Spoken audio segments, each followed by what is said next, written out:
우리 주님께서 가시는 곳마다 놀라운 기사와 이적을 행하시고 병든 자를 고쳐주시고 죽은 자를 살리시며 상한 마음을 위로하시고 치유해 주시는 그런 역사를 이루어 주셨습니다. 오늘도 우리 주님은 이 자리에 임재하셔서 우리의 모든 형편을 아시고 우리를 치유하시고 회복시켜 주실 줄로 믿습니다. 우리 주님을 만나면 우리 인생은 행복한 인생이 되는 것입니다. 여러분은 행복하세요? 정말 행복하세요? 바로 우리 주님을 만나면 우리 인생은 행복한 인생이 되는 것입니다. 여러분, 행복한 인생이 되려면 불행이 청산돼야 되는 것입니다.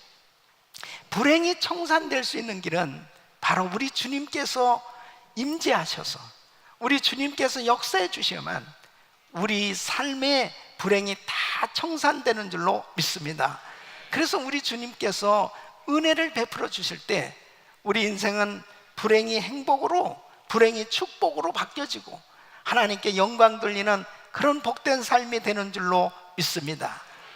오늘 이 거룩한 주일, 여러분 한 분 한 분은 우리 주님께서 만나 주셔서 여러분 삶 가운데 불행이라고 여겨지던 것들이 다 청산되어지고 하나님의 은혜로 복된 삶이 될 수 있기를 예수 이름으로 축원합니다.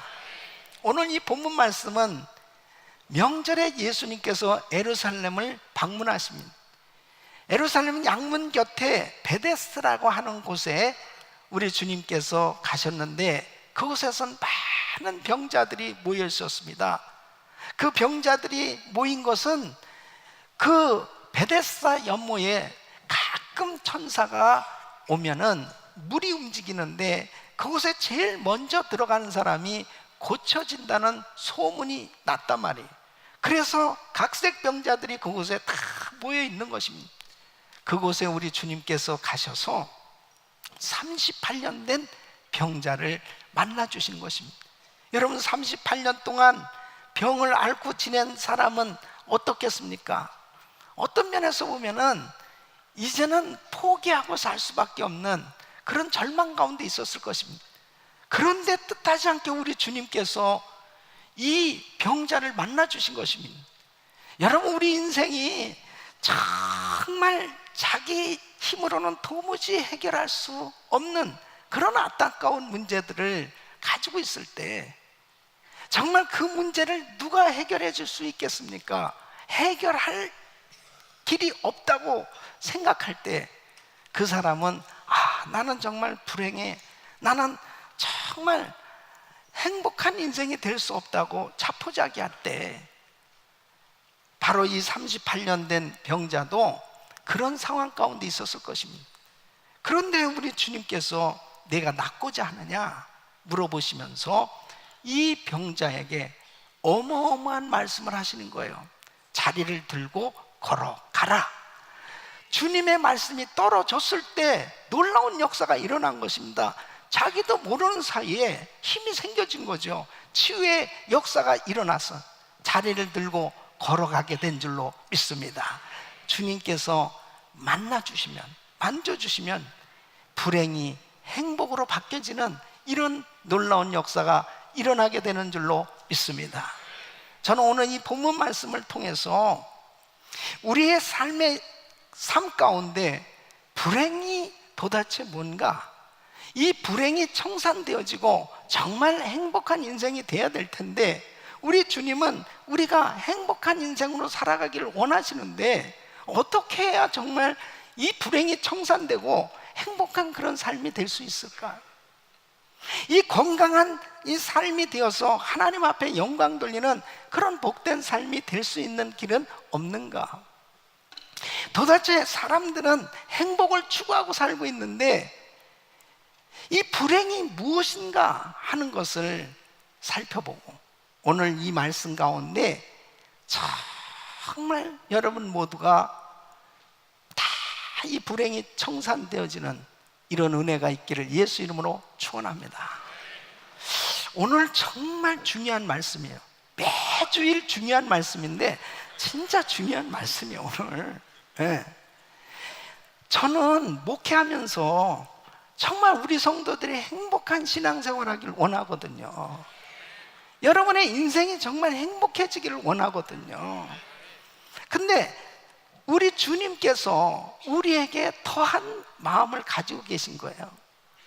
오늘 이 38년 된 병자가 주님을 만나서 그의 불행이 청산되고 행복한 인생이 되어졌던 것처럼 저와 여러분의 삶에 우리 주님의 놀라우신 은혜로 복된 삶이 될 수 있기를 예수 이름으로 축원합니다. 그러면 무엇이 불행일까요?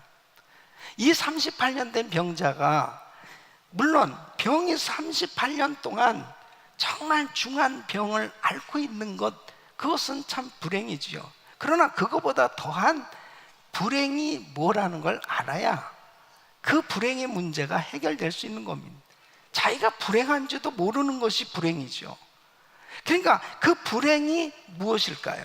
첫째는 이 사람에게 있어서는 모든 사람에게 버림받은 존재가 되어 있었다는 것이 더 큰 불행이었던 것입니다. 여러분 7절 말씀 보면 이 사람은 이렇게 대답을 합니다. 병자가 대답하되 주여 물이 동할 때에 나를 못에 넣어줄 사람이 없어. 그러니까 베데스다 연못가에 지금 있는 이유가 뭐냐면, 자, 이런 소문이 있단 말이죠. 천사가 내려오면 이 물이 움직일 때 먼저 이 못에 들어가면 병이 난다. 그러니까 전부가 긴장하고 있을지도 몰라요. 그 물이 움직인다 그러면 빨리 들어가야 되겠다라고 생각할 거 아니에요. 근데 이 사람은 자기 힘으로는 도무지 그 못에 들어갈 수가 없는 거예요. 그러니까 누군가가 자기를 집어넣어 줘야 되는데, 그 연못에 자기를 던져줄 사람이 없다는 것입니다. 여러분, 어떤 면에서 보면 이 사람에게 있어서는 참 자기가 육신의 불편함 때문에, 병 때문에 고통스러운 것도 있을지 모르지만, 이 사람에게 있어서도 부모도 있었을 것이고 형제도 있었을 것이고 친구도 있었을지도 모르겠죠. 38년 동안 병을 앓는 동안에 어떤 면에서 본 버려진 존재, 잊혀진 존재가 되어졌다고 하면 그 고독이 가장 고통스러울 것입니다. 여러분, 사람은 더불어 살도록 창조됐어요. 그래서 누군가가 나를 인정해주고 알아주고 같이 함께 더불어 살 때 사람은 행복을 누릴 수가 있어요. 그런데 이 사람에게 있어서는 자기 몸도 아프지만은 어느 누구도 찾아주는 사람도 없고, 자기를 정말 사랑해서 자기를 도와주기 위해서 옆에 있는 그런 사람도 없다는 거죠. 이것이 이 사람에게는 참 고통스러울 것입니다. 여러분, 이 세상을 살아가는 많은 사람들이 다 고통스러워하는 것 가운데 한 가지가 뭐냐면 고독의 문제입니다. 그러니까 자기가 나 혼자밖에 없어. 또 때로는 내가 살아가면서 인간관계 속에서 나는 배신을 당했다든지 버려짐을 받은 것처럼 그렇게 상처를 입었을 때 가장 사람은 고통스럽습니다. 여러분, 모세는 그가 태어나서 정말 몇 달 만에 강에 던져졌지 않습니까? 그리고 미디안 광야에 참 말할 수 없이 힘들고 어려운 40년의 시간을 보내는 그 모세는 가장 고독한 시간을 보냈을 것입니다. 사람에게 있어서 제일 힘든 부분이 바로 버려졌다, 잊혀졌다, 자기 혼자서 해결할 수 없는 그런 안타까운 마음을 가지고 살아갈 때, 그때가 참 고통스러울 것입니다. 요셉은 형들에게 버림을 받았습니다. 그리고 그 외국에 나가서 종살이를 하고 또 억울한 일을 당해서 옥살이를 하잖아요. 그럴 때 그 마음 가운데 이 배신감, 그 상처는 이루 말할 수 없었을 것입니다. 이 사람이 육신적으로 정말 이렇게 중환병에 걸려서 참 살아가는 것도 힘들지만, 사실은 모든 사람에게 이렇게 버림을 받았다, 잊혀졌다, 이런 것은 더 힘든 거지요. 그런데 여러분, 바로 이 38년 된 병자가 이 문제가 청산될 수 있었던 게 뭐냐? 예수님을 만난 겁니다. 바로 우리 예수님은 누가복음 7장 34절에 이렇게 말씀하고 있습니다. 세리와 죄인의 친구로다 그랬습니다. 바로 명절에 사람들은 축제를 벌이고 지낼 때에 우리 예수님은 가장 중한 병을 가진 그 사람들에게 찾아가셨습니다. 그들 중에서도 가장 고통스러워하고 있는 이 38년 된 병자를 우리 주님이 만나 주셨습니다. 사람들은 세리를 멀리하고 그리고 죄인들을 미워하면서 그들을 멸시할 때 우리 주님은 그들에게 다가가셔서 그들의 친구가 되어주십니다. 여러분, 요한복음 15장 14절에 보면 너희가 나의 명하는 대로 행하면 곧 나의 친구라 그랬습니다. 여러분, 진정한 나의 친구는, 영원한 나의 친구는 우리 예수님이신 줄로 믿습니다. 주님은 그렇게 나를 사랑하신다는 거예요. 예수 나의 친구, 아멘, 할렐루야, 아멘, 할렐루야, 아멘, 아멘, 아멘, 할렐루야. 예수 나의 친구, 그분이 영원토록 함께 해주신다는 거예요. 이 38년 된 병자, 나를 못에 넣어줄 사람이 없습니다. 그렇게 하고 한탄하고 있을 때 나는 너를 아주 그냥 근본적으로 해결해 주겠다. 할렐루야. 근본적으로 해결하셔서 내가 너와 영원토록 함께 해주겠다. 이 은혜가 여러분 모두에게 임하기를 축원합니다. 두 번째는 자신을 모른다는 것이 큰 불행입니다. 여러분, 14절 말씀에 주님이 이렇게 말씀하십니다. 예수께서 성전에서 그 사람을 만나 이르실 때, 보라, 내가 나았으니 더 심한 것이 생기지 않게 다시는 죄를 범치 말라. 그러니까 이 사람은 몸은 아픈 건 알지만은 자기가 무엇 때문에 이렇게 이 병으로 고통을 당하고 있는지 그 원인은 몰랐습니다. 여러분, 물론 병의 원인은 여러 가지가 있습니다. 자신이 실수해서 생길 수도 있고, 그리고 사탄 마귀가 가져다 주는 병도 있고, 그리고 죄로 인해서 하나님의 징계로 생겨질 수도 있고, 또 하나님의 영광을 위해서 하나님이 이 병을 허락하실 때도 있어요. 그런데 이 사람에게는 주님이 이렇게 말씀하시는 거예요. 더 심한 것이 생기기 전에 다시는 죄를 범치 말라, 이렇게 가르쳐 주신단 말이에요. 여러분, 우리가 세상을 살아가면서 정말 불행이 뭔지 알아요? 자기를 모르는 거예요. 예. 자기를 모른다는 게 얼마나 문제인가 한번 보세요. 창세기 19장에 보면은 하나님께서 소돔 땅을 멸하시기로 작정을 했습니다. 그래서 롯의 가정에 천사를 보냈습니다.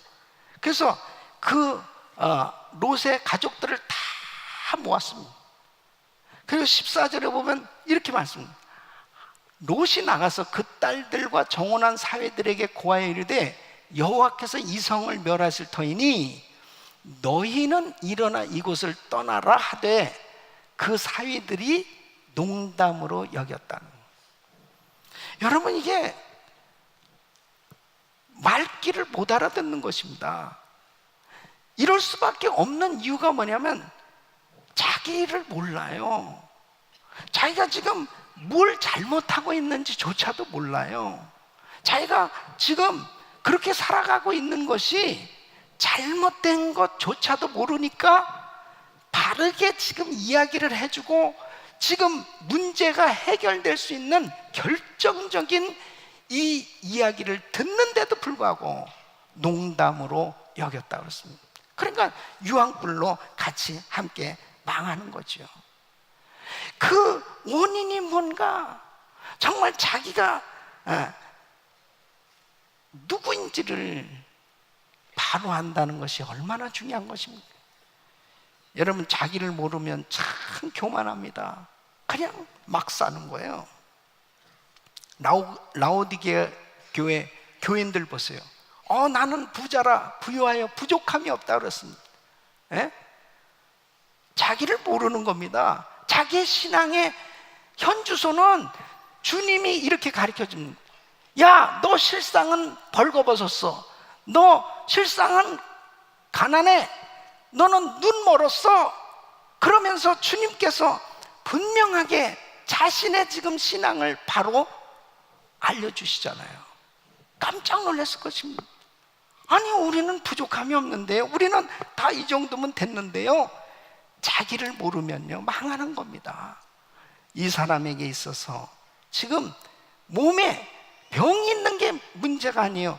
자신을 모른다는 것이 불행이죠. 여러분, 사도 바울 보십시오. 자기가 예수 잘 믿는다고 생각하니까, 아니 하나님을 잘 믿는다고 생각하니까 예수 믿는 사람들 핍박하는 그 일을 얼마나 열심히 하는지 몰라요. 그런데 사도행전 9장에 보면 다메섹 도상으로 예수 믿는 사람 잡으러 가다가 사울아 사울아 어찌하여 네가 나를 핍박하냐. 주여 니시나이까 나는 네가 핍박하는 예수다. 깜짝 놀라지 않습니까? 깜짝 놀란 거예요.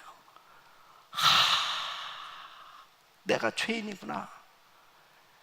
예수님을 만나야 자기를 발견할 수 있는 줄로 믿습니다.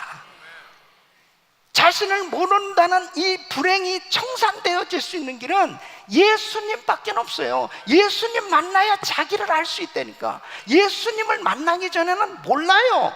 자기가 어떤 사람인지를 몰라요. 그런데 바로 이 바울이 예수님 만나니까 내가 죄인이구나, 자신을 바로 깨닫게 된 줄로 믿습니다. 회개하고 하나님 앞에 바로 서게 되지 않습니다. 우리 사랑하는 성도님, 예수님이 십자가에 못 박히셨습니다. 그때 누가복음 23장 34절에 우리 주님은 십자가에서 이렇게 기도하셨습니다. 아버지여, 저희를 사하여 주옵소서. 자기의 하는 것을 알지 못함이니이다 하시더라. 자기의 하는 것을 알지 못함이니. 예수를 십자가에 못 박으면서도 그들은 자기가 잘못하는 걸 모른다니까요. 자기를 모르는 것이 정말 불행이에요. 자기를 모르는 인생은 결국 다 망가지게 됩니다. 정신병원에 가면은 어떻게 환자를 진단하냐면요, 이 육신적으로는 다 멀쩡하잖아요. 정신병자는 멀쩡하잖아요. 근데 진짜 이 정신과 닥터들이 참 진단하는 게 굉장히 힘든 거죠, 사실은. 근데 이렇게 진단을 한대요. 닥터가 병인을 가지고, 선생님 어떻게 오셨죠? 내가 진짜 여기 나는 올 이유가 없습니다. 그래 나한테 자꾸 여기 가라고 그래서 왔습니다. 그러면 중병 환자 이렇게 쓴다는 거예요. 예? 근데 선생님 어떻게 오셨죠? 글쎄, 선생님 제가 문제가 있긴 있나 봐요. 그러면 치료 가능 이렇게 쓴대요. 예? 그러니까 자기를 진짜 안다는 게 얼마나 중요한 겁니다. 예? 그러나 얼마나 많은 사람들이 사실 자기를 모르는 거예요. 그러니까 문제가 생기는 거예요. 사랑하는 성도 여러분, 예수님 만나야 이 문제가 청산되는 줄로 믿습니다. 예수님 만난 사람은 자기를 발견하게 됩니다. 저도 제가 주님을 만나기 전에는 정말 무지했습니다. 너무 교만했습니다. 너무 참으로 하나님 보시기에 너무나 무지한 죄인이었습니다. 그것을 주님 못 만났으면 아마 발견하지 못하고 그냥 자기가 잘난 줄 알고 살았을 거예요. 주님을 만나고 나니까 와, 정말 내가 이런 죄인이구나, 이것을 깨닫고 내가 어디서 와서 왜 살며 어디로 가는지를 이제 알게 되는 거예요. 사랑하는 성도 여러분, 바로 주님을 만나야 진정으로 자기를 발견하고 그리고 하나님 앞에 자신의 모습이 온전히 세워지게 되는 줄로 믿습니다. 세 번째는 예수님을 모른다는 것, 이것이 가장 큰 불행인 것입니다. 여러분, 오늘 이 13절 말씀 보면 이 사람이 이렇게 고침을 받은 사람이 그가 누구신지 알지 못하니 그랬습니다. 바로 자기를 고쳐주신 분이 누군지 알지 못한다는 것이, 이것이 불행입니다. 이 예수님이 정말 그 앞에 서 있어도 그분이 메시아요 그리스도시요 하나님의 아들이시라는 이 사실을 알지 못한다면 이게 얼마나 큰 불행입니다. 여러분 보세요. 예수님을 십자가에 못 박은 자는 빌라도가 아니에요. 대제사장과 백성들의 장로들, 서기관, 이런 종교 지도자들이 예수를 십자가에 못 박았습니다. 예수님과 변론을 하면서도 예수를 몰랐어요. 예수가 하나님의 아들이시요 메시아요 그리스도시란 이 사실을 모르니까 예수를 십자가에 못 박는 거죠. 여러분, 예수를 모른다는 건 뭐예요? 영원한 실패자가 되는 겁니다. 예수를 모르면 어떻게 되는 거예요? 영원한 불못 속에 들어가서 지옥에서 고통당할 수밖에 없는 그러한 저주를 받게 되는 거죠. 그러니까 계시록 20장 15절에 이렇게 누구든지 생명책에 기록되지 못한 자는 불못에 던지우니라. 여러분, 주님을 알지 못하는 사람, 예수를 모르는 사람은 영원한 멸망을 받게 되어 있습니다. 예수를 모르고 살아가는 사람들 가운데 나는 많은 물질을 얻었어, 나는 참 뭔가 이뤘어, 나는 정말 성공했어, 이렇게 말할 수 없어요.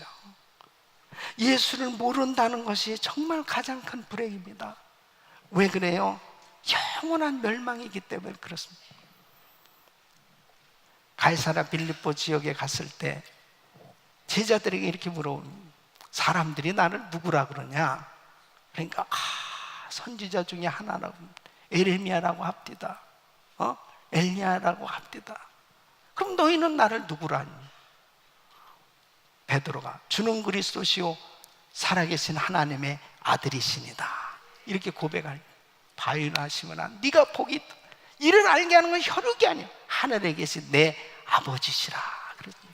여러분, 바로 이렇게 예수를 정확히 알고 고백할 수 있는 확실한 믿음을 가질 수 있기를 예수 이름으로 축원합니다. 그것이 진짜 복이에요. 그것이 진짜 복이에요.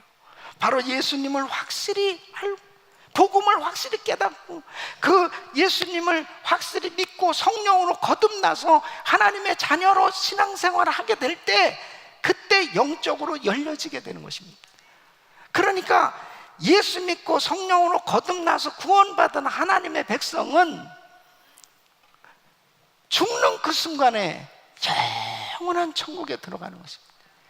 바로 이 땅에 사는 동안 우리 그 주님과 더불어서 함께 정말 동행하는 그런 행복한 신앙생활이 되어질 때, 그것이 진짜 축복 아니겠어요?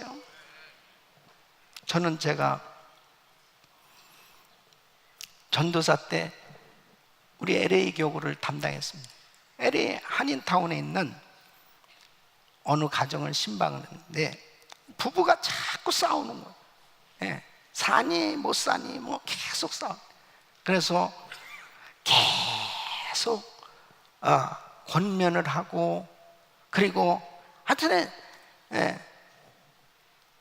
같이 잘 살겠다 할 때까지 내가 안 떠난다고 그랬으니까 그 집에서 앉아서 계속 그러니까 새벽 1시까지 됐어요. 예배를 몇 번 드렸는지 모릅니다. 얼굴 색깔이 아직도 이게 분이 안 풀린 것 같아. 그럼 다시 또 찬양하고, 그 다음에 또 귀신을 쫓고, 또 막 기도를 하고, 막 별짓을 다 하는 거죠. 악한 영이 이거 역사하는 것 같다. 그럼 또 막 그러고, 그 다음엔 또 달래보기도 하고, 협박도 하고, 그러다가 해결될 때까지 난 안 떠난다고 계속 있어. 그러니까, 안 떠날까봐 그냥 같이 살겠다고 얘기하더라고. 그래서 다시 또 붙들고 또 기도하는 겁니다. 근데 몸이 굉장히 아팠어요. 그 자매가. 그래서 정말 붙들고 기도하는데 성령님께서 강력하게 역사하시면서 그 병이 깨끗이 난 거예요, 그날. 이제 부부가 화목하게 살겠다는 거예요. 그리고 또 둘이 그 두 사람을 위해서 안수 기도하는데 성령 충만 받고 방언 연사를 받고, 그 집은 완전히 패키지로 은혜를 받는 거예요. 그냥 병 고침 받았지, 은사 받았지, 부부가 화목하게 됐지만 너무너무 행복한 그런 신방이었습니다. 새벽 1시가 돼서 기쁨이 충만해가지고, 그런 신방을 하면은 정말 기쁨이 충만하죠. 그냥 감사하면서 한인타운에서 그 노력의 아파트가 있었는데 거기까지 막 찬양하고 오는데 성령님께서 제 마음에 이런 감동을 주신 거예요. 너 나하고 좀 교제 좀 하자 그래요. 그래서 주님 보시옵소서. 제가 오늘 하루 온종일 이렇게 주의 일하고 저 땀을 뻘뻘 흘리면서 이렇게 열심히 사역했지 않습니까? 막 그러는데 계속 주님이 마음에 너 나하고 좀 교제 좀 하자. 그래서 그 시로 차를 돌려서 기도실로 갔습니다. 새벽 1시에 하나님 앞에. 그때 제가 깨달은 게 뭐냐면 주님은 나와 교제하기를 원하신다는 걸 알았어요. 주님은 늘 나하고 동행하고 계시지만 주님과 함께 교제하는 것, 이것을 우리 주님이 참 기뻐하신다는 것. 그때부터 저는 새벽 4시에서 오전 7시까지 이 시간을 항상 주님한테 교제하는 시간으로 드리기 시작한 거예요. 여러분, 주님과 교제하는 시간을 가지면 외롭지 않습니다. 주님과 교제하는 시간을 가지면 탈진하지 않습니다. 주님과 교제하는 시간을 가지면 항상 행복한 삶이 되는 줄로 믿습니다. 주님과 교제하지 않으면 늘 원망하고 불평하고, 그리고 정말 그 마음 가운데 늘 탈진이 되어질 수밖에 없어요. 우리 사랑하는 성도 여러분, 주님을 알게 되니까 주님과 교제도 되고, 그리고 주님의 위로도 받고, 그리고 주님이 은혜도 주시고 능력도 주시니까 정말 귀한 사역을 감당할 수도 있고 하나님께 영광 돌리는 복된 삶이 되는 줄로 믿습니다. 우리 사랑하는 성도 여러분, 정말 무엇이 불행입니까? 정말 자신을 모르는 거, 주님을 모르는 거, 그리고 자기 혼자라고 생각하면서 홀로 고통 가운데 있는 것, 이것이 바로 불행 아닙니까? 이 불행이 청산되는 것은 오직 예수, 주님 만나면 되는 겁니다. 바로 그분과 교제하는 삶을 살면 우리 인생은 어떠한 불행도 다 청산되어지고 하나님의 놀라운 은혜로 날마다 행복을 누리며 살 수 있는 줄로 믿습니다. 바로 그리스도의 증인으로 땅끝까지 복음을 증거하며 살 수 있는 것은 남의 얘기하는 게 아니에요. 나에게 나를 만나주시고, 나에게 은혜를 주시고, 나를 구원해 주시고, 나를 항상 축복해 주시고 위로해 주는 그 주님을 증거하면 많은 사람들이 그 주님을 만나고 복된 인생이 되는 줄로 믿습니다. 이런 행복자가 되기를 예수 이름으로 축원합니다.